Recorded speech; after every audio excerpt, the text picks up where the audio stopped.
When we see the Palestinian children being pulled out of the rubble with their parents holding them, clutching them, their dead, broken bodies.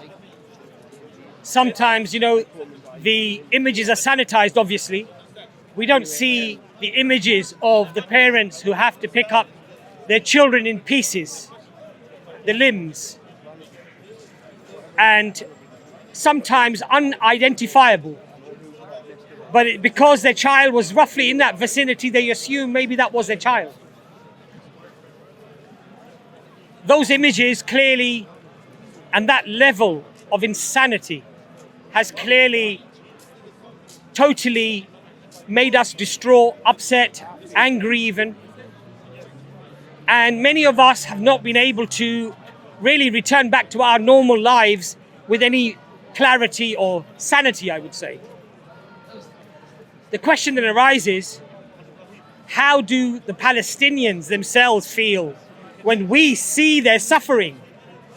We see the turmoil, we see the killing, the murder of these people, the genocide, the ethnic cleansing, and the level of pain that we feel when we see this suffering.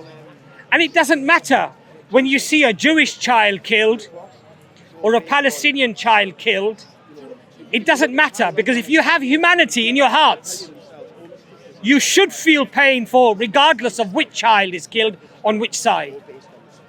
But when we see the thousands of children that are now dying in Palestine, and how our hearts and our souls are aching with pain when we see this level of brutality, and the fact that it has affected our sleep, our moods, perhaps the way that we eat, the way that we drink, it has unsettled us to such a level.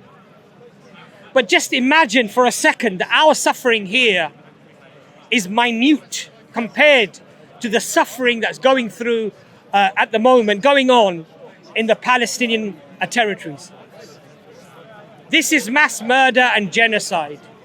These people are living in fear. And we see the screaming child running after its own parents and its families have been bombed and killed. Or we see the parents, the families of the children who've been bombed and then been killed. The question that I would like to ask is, why is it that there are so many people who don't find that suffering, who don't find that level of brutality sickening? And why and how can they stay silent when they are seeing what's unfolding in Palestine as a quintessential example, a paradigmatic example of ethnic cleansing, of genocide, of the deliberate targeting of civilians, the deliberate targeting of humanitarian structures and hospitals and schools, with the excuse that there are people hiding inside of those buildings.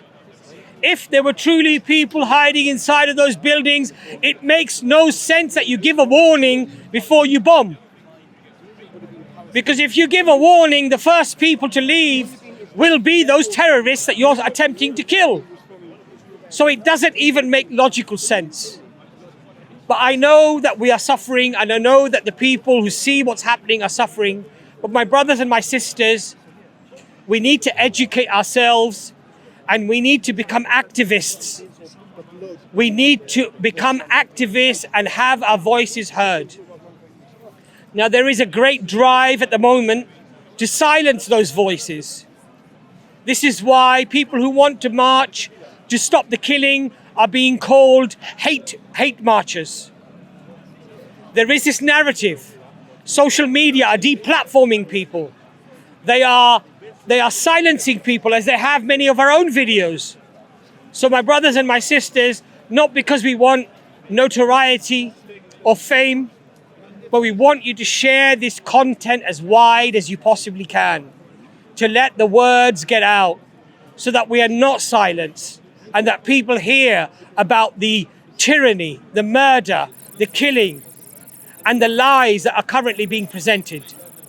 Thank you. Assalamu alaikum wa rahmatullahi wa barakatuh.